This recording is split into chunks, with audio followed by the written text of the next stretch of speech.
The United States is pulling THAAD out of South Korea. Not all of it, not yet, but parts of it are already on transport planes heading to the Middle East. And look, if you know what THAAD actually does over there in Korea, you know this is not some routine reshuffling of equipment. Let me just explain this simply. THAAD is basically a goalkeeper. That is it. Its whole job is to knock out ballistic missiles before they come down and hit something. It is good at that. Really good. But the reason THAAD in South Korea is so valuable, it is not just the missiles. It is the radar. The N/TPY-2. That thing can see almost 3,000 kilometers into China. 3,000. Military bases. Launch sites. Things Beijing considers extremely sensitive. China has been asking, demanding, that this system leave South Korea since 2016. They tried economic pressure on Seoul. Nothing worked. And now, quietly, a war in the Middle East is doing what China spent years trying to do itself. Here is how it got to this point. At the start of 2025, the US Army had about 600 THAAD interceptors globally. Think of them like bullets. You fire one,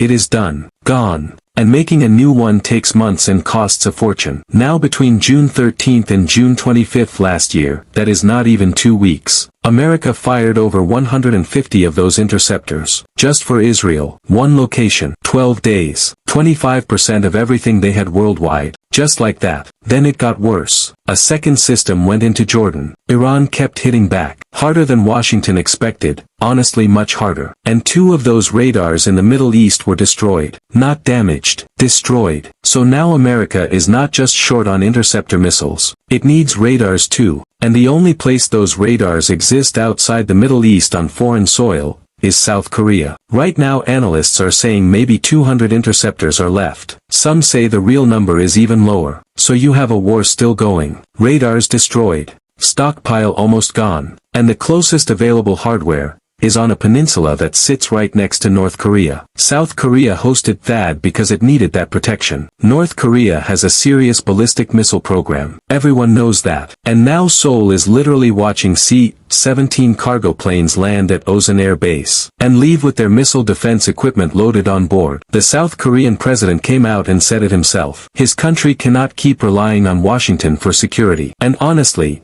that statement was always going to come out eventually. This situation just forced it out sooner. What I think people are not really talking about enough. The US has commitments everywhere. Europe, the Pacific, the Middle East, smaller bases scattered all over the place. And the whole idea behind that global presence, the assumption underneath all of it, is that America can hold everything at once. Well, right now we are seeing what happens when that assumption gets actually tested. The stockpiles were not deep enough. The factories cannot produce fast enough. And a real sustained war in one place is slowly draining the defenses somewhere else. Rebuilding THAAD interceptors after this, that is not quick. These are not simple weapons. They are incredibly complex, expensive. Production lines are slow. Whether America can even restore what it has lost depends on the economy after the war. Depends on whether there is political will to spend the money, depends on how long this Middle East situation keeps going. And China is just watching, quietly, patiently. For close to 10 years Beijing called THAAD a provocation, a spying tool pointed at them. Now it is being partially pulled away. They do not need to do anything right now. The Middle East is handling it for them. The real question,